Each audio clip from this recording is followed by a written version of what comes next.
ازواج انبیاء ازواج انبیاء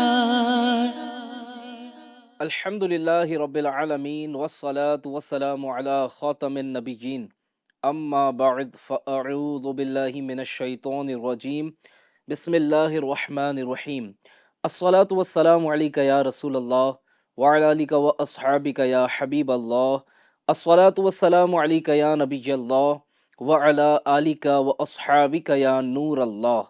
ایف جن چینل کے ناظرین، الحمدللہ پروگرام ہے ازواج انبیاء کی حکایات۔ الحمدللہ پچھلے 2 ایپیسوڈ میں آپ نے اندازہ لگا لیا ہوگا کہ کتنا کچھ الحمدللہ ان ایپیسوڈز کے ذریعے سے، ان پروگرام کے ذریعے سیکھنے کی سعادت حاصل ہو رہی ہے۔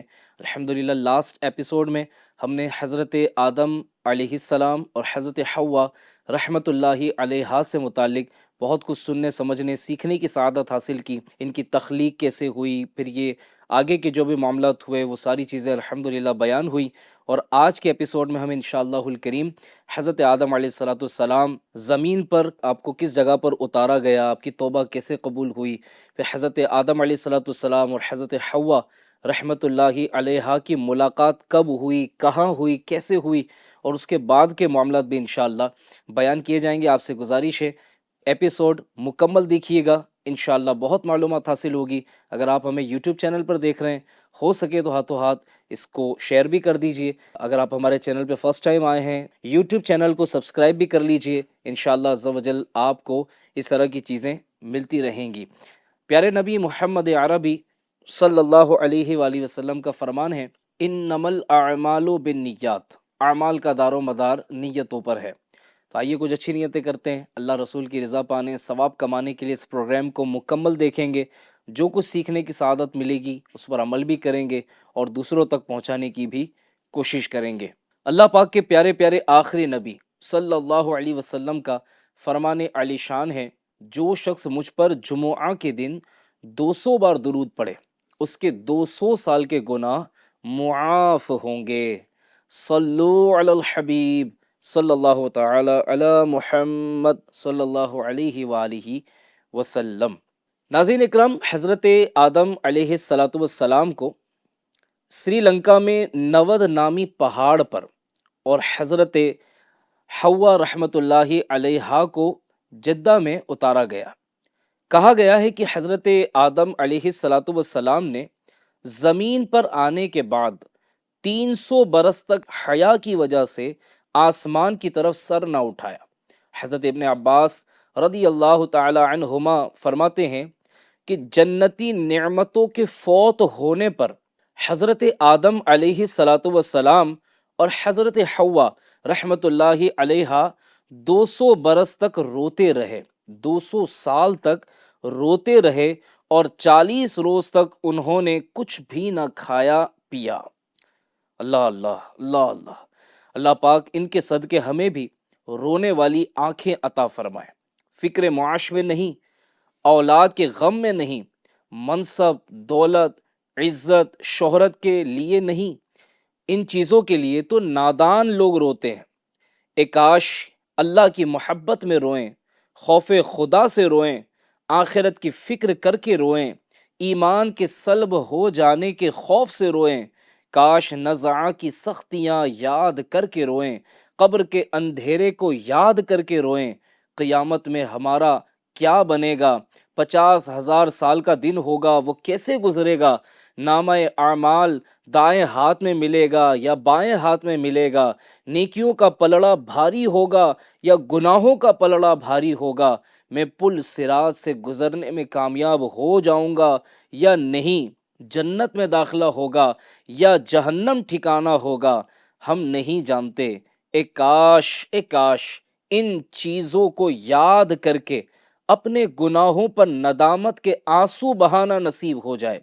انبیاء اکرام علیہم السلام حالانکہ گناہوں سے معصوم ہوتے ہیں، ان سے گناہ ہونا پاسبل ہی نہیں ہے، اس کے بعد بھی رویا کرتے تھے۔ حضرت نوح علیہ السلام کے بارے میں آتا ہے کہ آپ کا نام نوح اس لیے پڑا کہ آپ کثرت سے رویا کرتے تھے، اور رونے کی وجہ سے آپ کے مبارک رخساروں پر لکیریں پڑ گئی تھی۔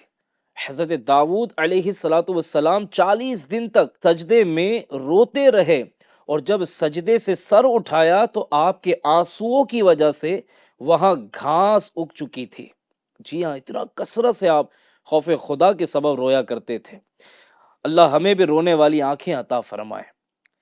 سرکار دو عالم نور مجسم صلی اللہ علیہ وآلہ وسلم کا فرمان خوشگوار ہے، جس مومن کی آنکھوں سے اللہ پاک کے خوف سے آنسو نکلتے ہیں، اگرچہ مکھی کے سر کے برابر ہو، پھر وہ آنسو اس کے چہرے کے ظاہری حصے کو پہنچے تو اللہ پاک اسے جہنم پر حرام کر دیتا ہے۔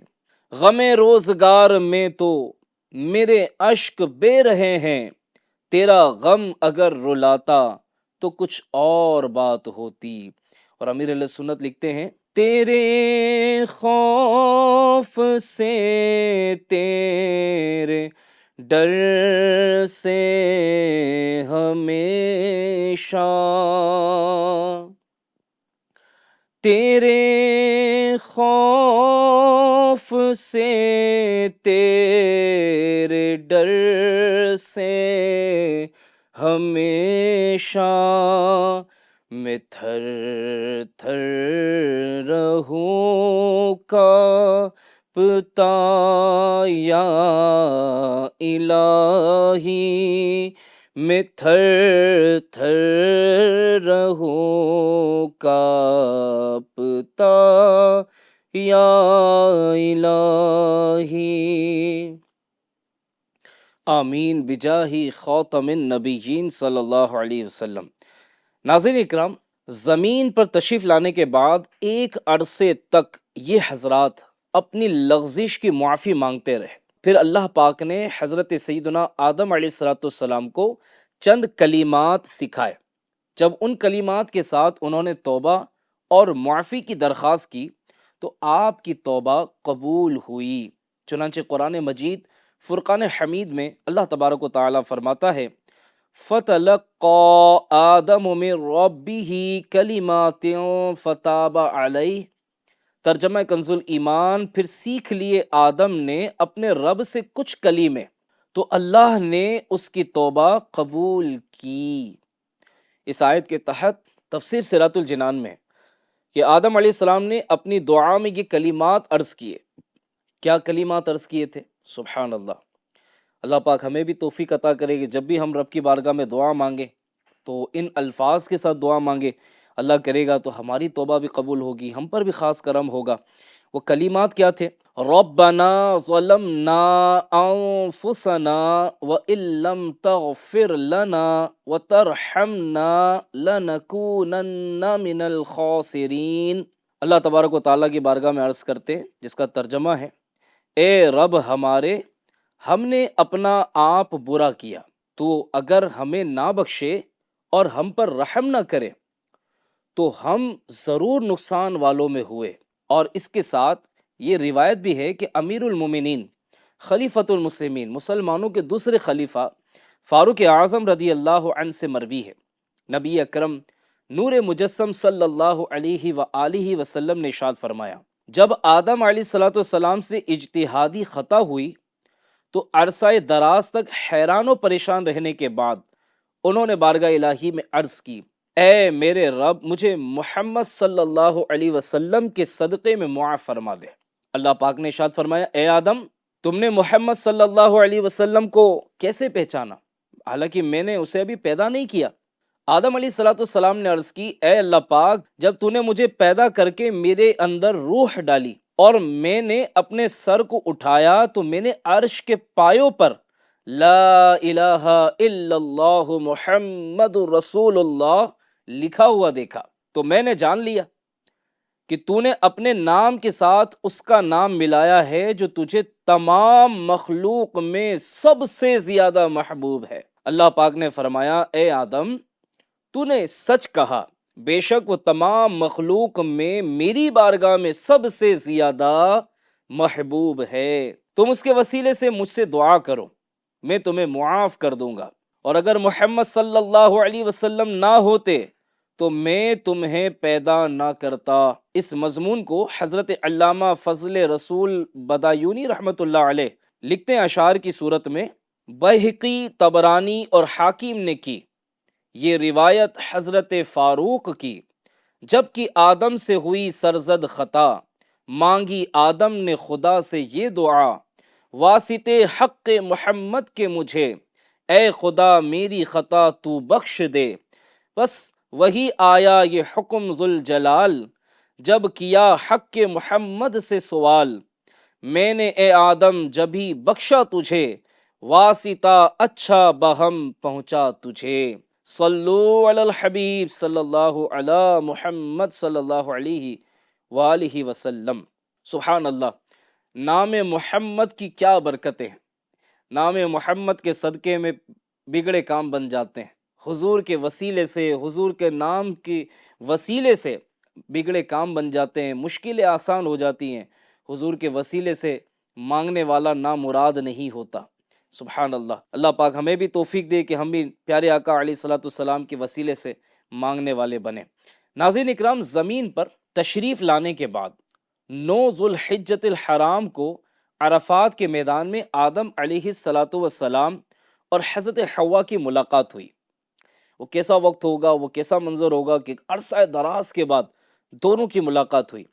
اس کا بیان کرتے ہوئے صدر الافاضل مفتی سید نعیم الدین مراد آبادی رحمت اللہ تعالی علیہ فرماتے ہیں کہ ضحاک کا قول ہے کہ آدم علیہ السلام اور حوا رحمت اللہ علیہ جدائی کے بعد 9 ذوالحجہ کو عرفات کے مقام پر جمع ہوئے اور دونوں میں تعارف ہوا، اس لیے اس دن کا نام عرفہ اور مقام کا نام عرفات ہوا۔ یہ مقام مسجد الحرام شریف سے تقریباً 20 کلومیٹر کے فاصلے پر واقع ہے، اور یہی وہ مقدس جگہ ہے جہاں ہر سال 9 ذوالحجۃ الحرام کو دنیا کے کونے کونے سے عاشقان رسول حاجی جمع ہوتے ہیں۔ ایف چینل کے ناظرین، انشاءاللہ الکریم ہم یہ بھی سنیں گے کہ کعبۃ اللہ شریف کی تعمیر کس انداز میں ہوئی، فرسٹ ٹائم کیسے ہوئی، کس کس کی معاونت اس میں شامل رہی۔ بعض روایت کے مطابق کعبۃ اللہ شریف کی سب سے پہلی تعمیر حضرت آدم علیہ الصلاۃ والسلام نے فرمائی، جس میں ام البشر حضرت سیدتنا حوا رحمۃ اللہ علیہا نے بھی آپ کا ساتھ دیا۔ سبحان اللہ۔ حضرت ابن عمر رضی اللہ تعالی عنہما سے روایت ہے کہ اللہ پاک نے حضرت جبرائیل علیہ الصلاۃ والسلام کو ان کے پاس بھیجا کہ میرا گھر بنائیں۔ حضرت جبرائیل علیہ السلام نے آ کر جگہ کی نشاندہی کی، پھر حضرت آدم علیہ السلام اس جگہ سے مٹی کھودنے لگے اور حضرت حوا رحمت اللہ علیہا اسے باہر نکال دیتی۔ یہاں جو ایک بات بیان کی گئی کہ اللہ تبارک و تعالیٰ نے فرمایا میرا گھر بناؤ، ایک بات ہمیشہ ذہن میں رکھیں ناظرین کہ اللہ تبارک و تعالیٰ گھر سے، جسم سے، جسمانیت سے، سمت سے پاک ہے، ٹھیک ہے۔ یعنی کعبۃ اللہ شریف یہ اللہ کا گھر ہے، یعنی جتنی بھی مسجدیں ہیں ان کو اللہ کا گھر کہا جاتا ہے، اور مدارس جو ہیں ان کو رسول اللہ صلی اللہ علیہ وسلم کا گھر کہا جاتا ہے۔ تو یہاں اللہ کا گھر سے مراد یہ نہیں کہ اللہ اس میں رہتا ہے، اللہ ان چیزوں سے پاک ہے۔ ناظرین، وہیں ایک بڑی خوبصورت بات یہاں سیکھنے کو ملی کہ حضرت آدم علیہ الصلوۃ والسلام جب کعبے کی تعمیر فرما رہے تھے تو اس تعمیری کام میں آپ کا سپورٹ کرنے کے لیے، آپ کا ساتھ دینے کے لیے حضرت حوا رحمت اللہ علیہا بھی ہاتھ بٹا رہی تھی، آپ کا ساتھ دے رہی تھی۔ کاش ہمیں بھی ذوق عبادت نصیب ہو جائے اور ہماری اسلامی بہنیں بھی نیکی کے کاموں میں، نیک اعمال میں، اللہ کی رضا والے کاموں میں اپنے شوہر کے ساتھ مل کر ان کی معاونت کرنے والی بن جائیں۔ بعض مرتبہ گھر میں شوہر نیکی پرہیزگاری کی طرف ہوتا ہے، اور گھر میں بچوں کی ماں جو ہے، عورت، خواتین جو ہیں، یہ دینداری کی طرف نہیں ہوتی، یہ نیکی کی طرف نہیں ہوتی، نمازوں کی طرف نہیں ہوتی۔ ایسا نہیں ہونا چاہیے، بلکہ اگر گھر میں شوہر دینداری کی طرف ہے، نیکی پرہیزگاری کی طرف ہے، نمازوں کی طرف ہے، اور دین کی خدمت کرنے والوں میں اگر ہیں، یعنی اسلامی بہنوں کو چاہیے کہ وہ اپنے محارم کی اس معاملے میں ہیلپ کریں، ان کی معاونت کریں، ان کی مدد کریں، انشاءاللہ اس کی برکتیں نصیب ہوں گی۔ ہماری امی جان حضرت سیدتنا عائشہ صدیقہ طیبہ طاہرہ رضی اللہ تعالی عنہا گھر کا کام کاج بھی کرتی تھی اور ساتھ ہی ساتھ جب پیارے نبی محمد عربی صلی اللہ علیہ وسلم کسی خاص مہم کے لیے تشریف لے جاتے تو اس میں مدد بھی کیا کرتی تھی۔ اسی طرح وہ اونٹ جو قربانی کے لیے مکہ مکرمہ بھیجے جاتے، ان کا ہار ہماری امی جان سیدتنا عائشہ صدیقہ رضی اللہ تعالی عنہا تیار فرمایا کرتی تھیں۔ سبحان اللہ، سبحان اللہ۔ ایف جین چینل کے ناظرین، اسلامی بھائیوں، اسلامی بہنوں، ام البشر حضرت حوا رحمت اللہ علیہا کے اس طرز عمل، اس مبارک عمل سے یہ مدنی پھول حاصل ہوتا ہے، یعنی وہ جو اپنی زندگی کو خوشگوار بنانا چاہتے ہیں، اپنی ازدواجی زندگی کو خوشگوار بنانا چاہتے ہیں، ان کے لیے بڑے خوبصورت مدنی پھول حاصل ہوتے ہیں کہ زوجین یعنی میاں بیوی کو اپنی عملی زندگی میں ایک دوسرے کے معاون و مددگار رہنا چاہیے، اور جہاں تک شریعت اجازت دے مل جل کر کام کرنے چاہیے۔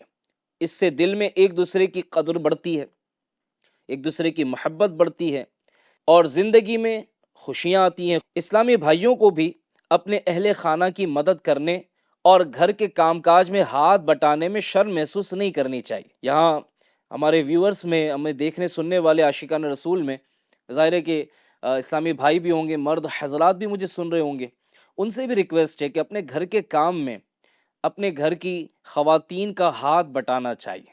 گھر کے کام کاج میں ایسا نہیں ہونا چاہیے کہ ہر بار ہم آرڈر ہی دیتے رہیں، کبھی پانی کا آرڈر دے رہے ہیں، کبھی کھانے کا آرڈر دے رہے ہیں، کبھی کپڑے دھونے کا آرڈر دے رہے ہیں، کبھی کپڑے استری کرنے کا آرڈر دے رہے ہیں، تو یوں کچھ نہ کچھ کام گھر کی خواتین کی طرف بڑھا ہی رہے ہوتے ہیں۔ کبھی معاون بھی بنے، کبھی مددگار بھی بنے، کبھی ہیلپ کروا دیں، کبھی کسی کام میں جو ہے وہ مدد کر دیں، باہر سے کوئی چیز لانی کی ہے لا کر دے دیں، گھر میں مل جل کر کوئی کام کیا جا سکتا ہے شریعت کے دائرے میں رہ کر وہ کر لیجئے۔ تو اس طرح انشاءاللہ الکریم گھر امن کا، سکون کا گہوارہ بنے گا، آپس میں محبت، اتفاق اور اتحاد رہے گا، اور انشاءاللہ گھر چلے گا، گھر ٹوٹنے سے بچے گا، کیونکہ ظاہر ہے جہاں محبتیں ہوں گی وہاں گھر ٹوٹنے کی نوبت ہی نہیں آئے گی، دراڑیں جہاں آتی ہیں وہاں گھر ٹوٹنے کی نوبت آتی ہے۔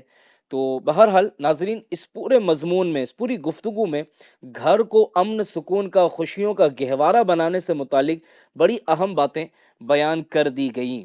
سرکار دو عالم صلی اللہ علیہ وسلم کے عمل مبارک سے بھی یہ چیز ثابت ہے کہ ام المومنین سیدتنا عائشہ صدیقہ رضی اللہ تعالی عنہا فرماتی ہیں کہ آپ صلی اللہ علیہ وسلم اپنی زوجائے مطہرہ جس کے پاس ہوتے ان کا کام کرتے، اور جب اذان کی آواز سنتے تو وہاں سے تشریف لے جاتے۔ سبحان اللہ، سبحان اللہ، کیا انداز مبارک ہے میرے پیارے آقا صلی اللہ علیہ وسلم کا۔ واقعی اگر ہم لوگ بھی یہ انداز اپنا لینا تو مدینہ مدینہ ہو جائے۔ ناظرین اکرام، حضرت حوا رحمت اللہ علیہا سے متعلق کچھ معلومات پیش کرتا ہوں کہ آپ رحمت اللہ علیہا کا نام مبارک حوا ہے۔ اس نام کی وجہ یہ ہے کہ یہ لفظ حی سے بنا ہے، اور حی کے معنی ہے زندہ۔ چونکہ حضرت حوا رحمت اللہ علیہا کو زندہ انسان حضرت آدم علیہ الصلوۃ والسلام کی پسلی کی ہڈی سے پیدا کیا گیا، اس لیے آپ کا نام حوا ہوا۔ اس کے علاوہ ایک اور وجہ بیان کی گئی ہے کہ سیدنا عبداللہ بن عباس رضی اللہ عنہما سے روایت ہے، فرماتے ہیں کہ آپ رحمت اللہ علیہ کا نام حوا اس لیے رکھا گیا کیونکہ آپ ہر حی یعنی زندہ آدمی کی والدائیں ماجدہ ہیں۔ حضرت حوا رحمت اللہ علیہ کی کنیت کیا ہے؟ ام البشر۔ ام البشر یعنی انسانوں کی ماں ہے، کیونکہ آپ رحمت اللہ تعالی علیہ تمام انسانوں کی والدہ ہیں۔ سبحان اللہ۔ حضرت سیدنا آدم علیہ السلام اور حضرت حوا رحمت اللہ علیہ کے زمین پر آمد کے 100 یا 120 سال کے بعد ان کے ہاں اولاد کا سلسلہ شروع ہوا، اور ہر حمل میں جڑوا بچے پیدا ہوتے۔ اس طرح 20 مرتبہ حمل سے 40 بچے پیدا ہوئے، جبکہ حضرت سیدنا شیش علیہ الصلوۃ والسلام تنہا پیدا ہوئے۔ ان کے چہرہ مبارک پر نبی آخر الزماں صلی اللہ علیہ وسلم کا نور چمکتا تھا۔ جب آپ کی پیدائش ہوئی تو فرشتے حضرت آدم علیہ الصلوۃ والسلام کو مبارکباد دینے کے لیے حاضر ہوئے۔ مزید سنیے، سیدنا آدم علیہ الصلوۃ والسلام اور حضرت حوا رحمت اللہ علیہ سب سے پہلے انسان تھے، یہ سب سے پہلے انسان تھے، ان سے پہلے کوئی انسان نہ تھا کہ جس سے ان کی اولاد کا نکاح ہو سکتا ہو، جبکہ نسل انسانی کی بقا کے لیے یہ بھی ضروری تھا۔ چنانچہ ان کی شریعت میں یہ جائز تھا کہ ایک حمل سے پیدا ہونے والی اولاد کا نکاح دوسرے حمل سے پیدا ہونے والی اولاد کے ساتھ کر دیا جائے، گویا اس حکم میں یہ غیر محرم تھے، جیسا کہ حضرت علامہ نور الدین علی بن سلطان محمد قاری رحمۃ اللہ علیہ فرماتے ہیں کہ حضرت حوا رحمۃ اللہ علیہ کی اولاد جو علیحدہ علیحدہ یعنی الگ الگ حمل سے پیدا ہوئی، دور کے رشتہ داروں کی طرح تھی جن کا آپس میں نکاح جائز ہوتا ہے، مثلا چچا زاد، تایا زاد، ماموں زاد وغیرہ۔ حضرت آدم علیہ السلام اور حضرت حوا رحمۃ اللہ علیہ کے دور حیات میں ہی ان کی اولاد نسل در نسل چلتی ہوئی 40,000 اور ایک قول کے مطابق 4 لاکھ تک پہنچ گئی، واللہ ورسولہ عالم۔ طویل ترین رفاقت کے بعد حضرت سیدنا آدم صفی اللہ علی نبینا وعلیہ الصلوۃ والسلام نے دنیا سے پردہ ظاہری فرما لیا۔ باوقت وفات آپ کی عمر مبارک 1000 برس تھی۔ آدم علیہ السلام کی عمر وقت وفات 1000 برس تھی۔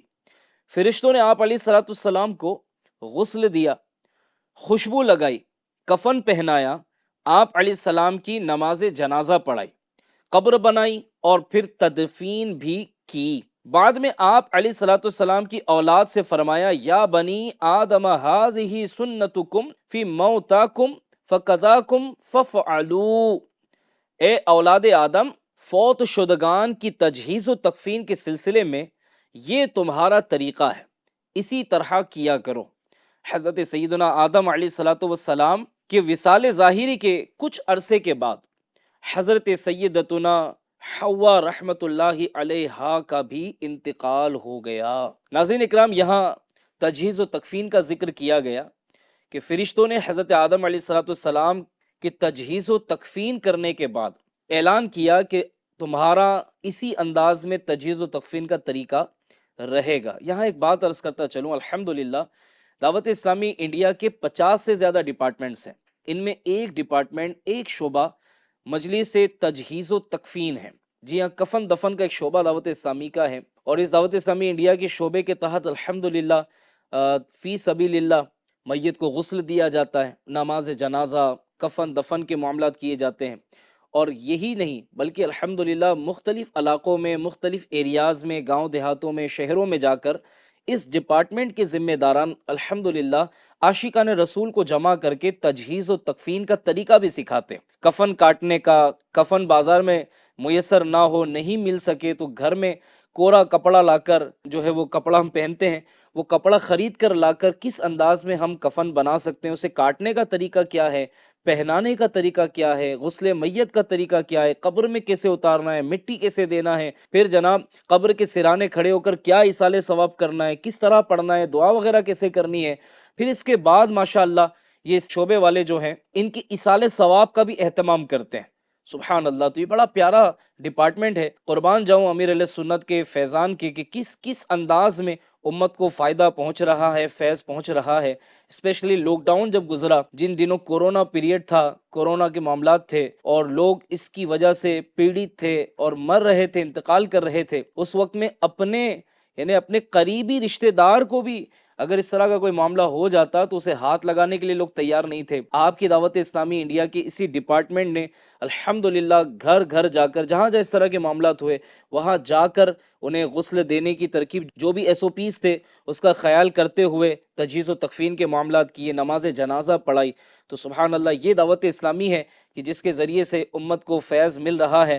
آپ بھی دعوت اسلامی انڈیا کے قریب آئیے، دعوت اسلامی کے مختلف ڈپارٹمنٹس میں جہاں آپ ساتھ دے سکتے ہیں ضرور دیجیے، انشاءاللہ اس کی برکتیں آپ کو نصیب ہوگی۔ تو ناظرین، میں جو باتیں بیان کر رہا تھا اس کو لے کر مزید آگے بڑھتے ہیں۔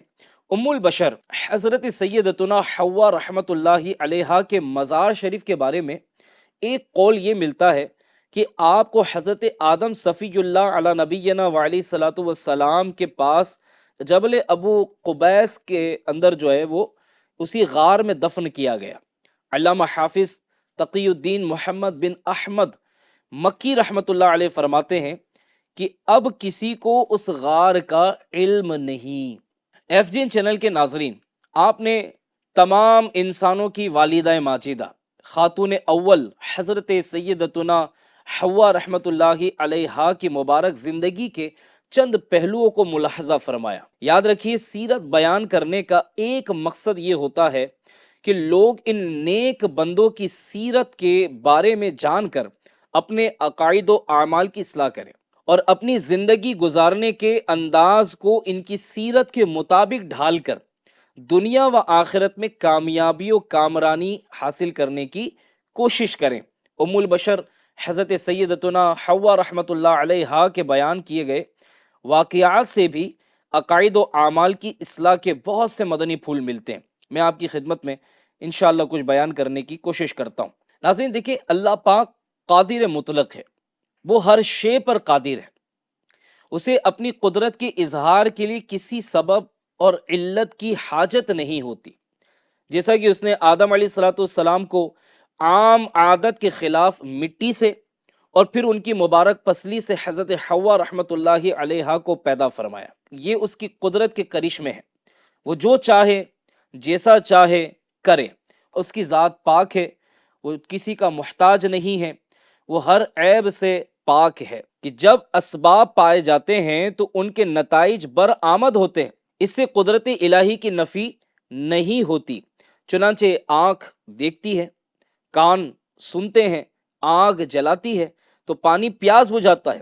وہ چاہے تو آنکھ سنے، کان دیکھے، پانی جلائے، آگ پیاس بجھائے، نہ چاہے تو لاکھ آنکھیں ہوں، دن کو پہاڑ نہ سوجے، کروڑوں آگے ہوں، ایک تنکے پر داغ نہ آئے۔ کس قہر کی آگ تھی، آپ نے سنا ہوگا، کس قہر کی آگ تھی جس میں ابراہیم علیہ السلام کو اللہ کا انکار کرنے والے لوگوں نے ڈالا تھا۔ ارشاد ہوا، یا نارو کونی بردم و سلامن علی ابراہیم، اے آگ ٹھنڈی اور سلامتی ہو جا ابراہیم پر۔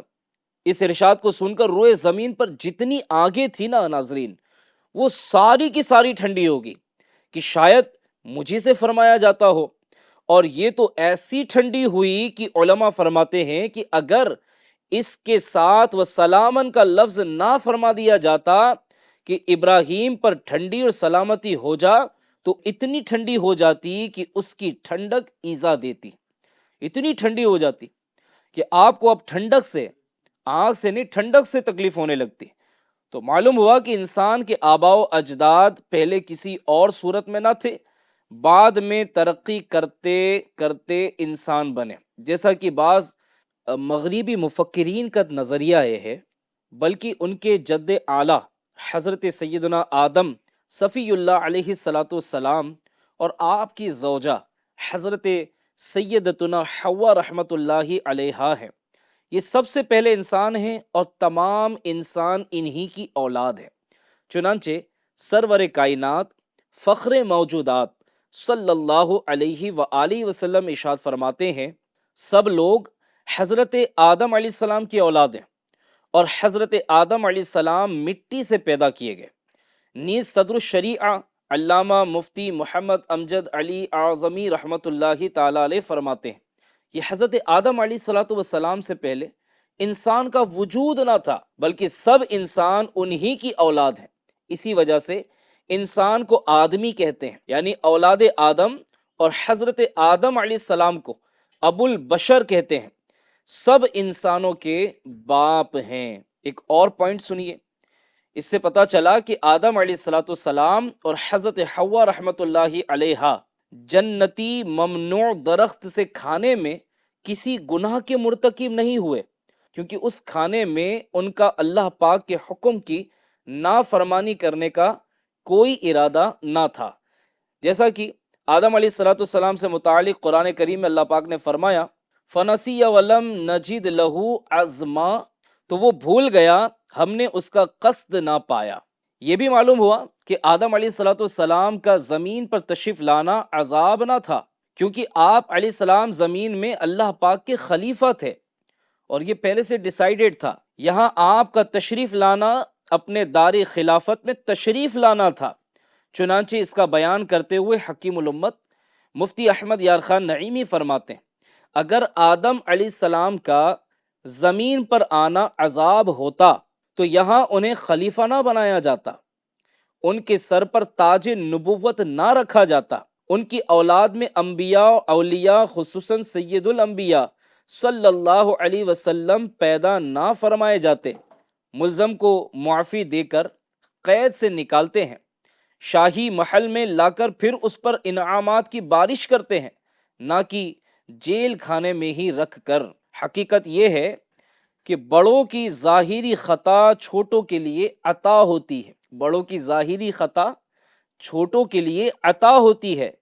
دنیا اور یہاں کی ساری نعمتیں اس خطائے اول کا ہی صدقہ ہے۔ اس سے ان لوگوں کو ہوش کے ناخن لینے چاہیے جو ایسی باتوں کو بنیاد بنا کر انبیاء اکرام علیہم الصلاۃ والسلام کی شان میں گستاخیاں کرتے ہیں، بے ادبیاں کرتے ہیں، نازیبا کلمات بولا کرتے ہیں۔ یاد رکھیے انبیاء اکرام علیہم الصلاۃ والسلام گناہوں سے اور ہر اس امر سے معصوم ہوتے ہیں جو مخلوق کے لیے باعث سے نفرت ہو، جیسے مثال کے طور پر جھوٹ، خیانت، جہالت وغیرہ صفات ذمیمہ، یعنی یہ وہ صفات ہیں جو بری ہیں۔ تو انبیاء اکرام علیہ الصلاۃ والسلام کی مبارک ذات ان برائیوں سے پاک ہوتی ہے، ان کی تعظیم ہر مسلمان پر فرض ہے۔ ان میں سے کسی کی ادنا توہین یہ جو ہے وہ اسلام سے خارج کر دیتی ہے، اسلام کے دائرے سے باہر کر دیتی ہے۔ لیکن افسوس آج کل بے باکی کا دور دورہ ہے، سوچ سمجھ کر بات کرنے کا خیال بہت کم ہو گیا ہے، یہاں تک کہ مذہبی معاملات اور اہم عقائد میں بھی زبان کی بے احتیاطیاں شمار سے باہر ہیں۔ جس کے جو منہ میں آتا ہے بول دیتا ہے، جس کے جو سمجھ میں آتا ہے بول دیتا ہے، اپنی اٹکل سے بات کرتا ہے۔ پھر جناب جو پڑھ لیا یہاں وہاں، علماء اکرام سے، علماء اہل سنت سے رجوع کرنا نہیں ہے، علماء اہل سنت سے رہنمائی لینی نہیں ہے، تصدیق کروانی نہیں ہے، کنفرمیشن لینی نہیں ہے۔ جو پڑھا اپنی عقل میں سمایا، صحیح تھا غلط تھا جو سمجھ میں آیا، پھر سوشل میڈیا پر آ کر چلا دیا۔ تو یہ جو ہے یاد رکھیے سوشل میڈیا نیکی کی دعوت کو جہاں عام کرنے کا ایک بڑا اچھا ذریعہ ہے، وہیں اپنے لیے گناہ جاریہ کرنے کا بھی ذریعہ ہے۔ جی ہاں، اگر آپ نے کوئی غلط انفارمیشن بیان کر دی، کوئی غلط بات بیان کر دی اور بغیر علماء اہل سنت کی تصدیق کروائے اپنے من سے کچھ بھی چلا دیا، تو یہ ثواب کا نہیں بلکہ گناہ جاریہ کا سبب بن سکتا ہے۔ اس لیے ہمیں اس معاملے میں بہت زیادہ احتیاط سے کام لینا چاہیے۔ اعلیٰ حضرت امام اہل سنت مولانا امام احمد رضا خان رحمۃ اللہ علیہ تحریر فرماتے ہیں، غیر تلاوت میں اپنی طرف سے حضرت آدم علیہ السلام کی طرف نافرمانی و گناہ کی نسبت حرام ہے۔ ائمہ دین نے اس کی تصریح فرمائی، بلکہ ایک جماعت علماء اکرام نے اسے کفر بتایا ہے۔ لہٰذا اپنے ایمان اور قبر و آخرت کی فکر کرتے ہوئے ان معاملات میں خاص طور پر اپنی زبان کو قابو میں رکھنے کی ضرورت ہے۔ بعض لوگ انہی چیزوں کو مذاق بنا رہے ہوتے ہیں۔ آدم علیہ السلام کو جنت سے کیوں نکالا گیا، معاذ اللہ، ایسے کلمات، اب میں وہ کلمات دہرانا نہیں چاہتا۔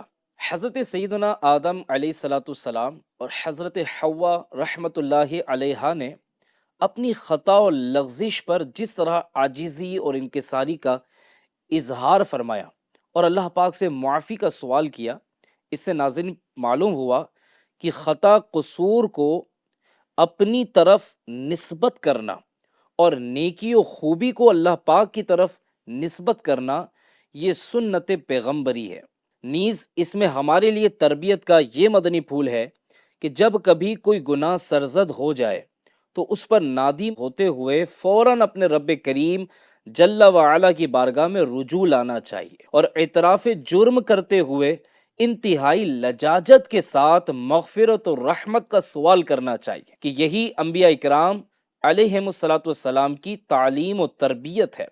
ان حضرات نے باوجود معصوم ہونے کے محض کوئی خطا یا بھول ہو جانے کی بنا پر اس طرح ندامت کا اظہار فرمایا اور ایسی عاجزی و انکساری فرمائی جس کی مثال نہیں ملتی۔ وہ بڑی پیاری بات ہے، من تواضع للہ رفعہ اللہ، یعنی جو اللہ پاک کے لیے عاجزی اختیار کرتا ہے اللہ کریم اسے بلندی عطا فرماتا ہے۔ تو ناظرین اکرام، اللہ عز و جل کی بارگاہ وہ پاک بارگاہ ہے جو مجرموں کو بخشنے والی ہے، خطا کاروں کی خطائیں مٹانے والی ہے، ہم صدق دل سے توبہ کریں تو صحیح، ہم اپنے گناہوں کا اعتراف کریں تو صحیح، اللہ تبارک و تعالیٰ کی رحمت بہت بڑی ہے، بہت بڑی ہے، توبہ کے دروازے ابھی کھلے ہوئے ہیں۔ ناظرین اکرام، اب وقت آ گیا ہے کہ ہم اپنے گناہوں، اپنی خطاؤں، اپنی نافرمانیوں سے اللہ کی بارگاہ میں توبہ کر لیں، رجوع کر لیں، اسے راضی کرنے والے کاموں میں لگ جائیں۔ اس ایپیسوڈ کو، اس پروگرام کو آپ کے سامنے لانے کا، آپ کے لیے لانے کا ایک مقصد یہ بھی ہے کہ ہم سب ان اللہ کے مقبولین کی سیرت کو سن کر، ان کے حالات زندگی کو سن کر اپنی زندگی میں کوئی نمایاں تبدیلی لائیں۔ کب تک بس یہ چہرے پر یوں چپت لگا کر ہم سمجھیں گے کہ ہماری توبہ ہو گئی؟ یہ والی توبہ تو، رسمی توبہ تو ہم سالوں سے کر رہے ہیں، حقیقی توبہ کی طرف آ جائیے۔ اور حقیقی توبہ کون سی؟ کہ جس کے بعد گناہ نہ ہو، جس گناہ سے توبہ کی اس گناہ کو دوبارہ زندگی میں کبھی ریپیٹ نہ کیا جائے، دوبارہ نہ کیا جائے۔ اللہ پاک کی رحمت سے انشاءاللہ گناہ بھی معاف ہوں گے، اور گناہوں کو رب چاہے گا تو نیکیوں میں تبدیل فرما دے گا۔ تو آئیے اس ایپیسوڈ سے ہم سب نیت کریں کہ انشاءاللہ ہم اپنے گناہوں اور اپنی نافرمانیوں سے رب کی بارگاہ میں سچی توبہ کریں گے، اور پھر نیکی و پرہیزگاری والی زندگی گزارنے کی کوشش کریں گے۔ اللہ پاک ہمارے آج کے سلسلے کو اپنی بارگاہ میں قبول فرمائے۔ ناظرین اکرام، انشاءاللہ الکریم اگلے ایپیسوڈ میں پھر حاضر ہوں گے، اور پھر انشاءاللہ الکریم حضرت نوح علیہ السلام کی ازواج سے متعلق انشاءاللہ مدنی پھول سننے کی سعادت حاصل کریں گے۔ FGN چینل دیکھتے رہیے، اور دوسروں کو بھی یہ چینل دیکھنے کی دعوت دیتے رہیے۔ صلو علی الحبیب صلی اللہ تعالی علی محمد صلی اللہ علیہ وآلہ وسلم۔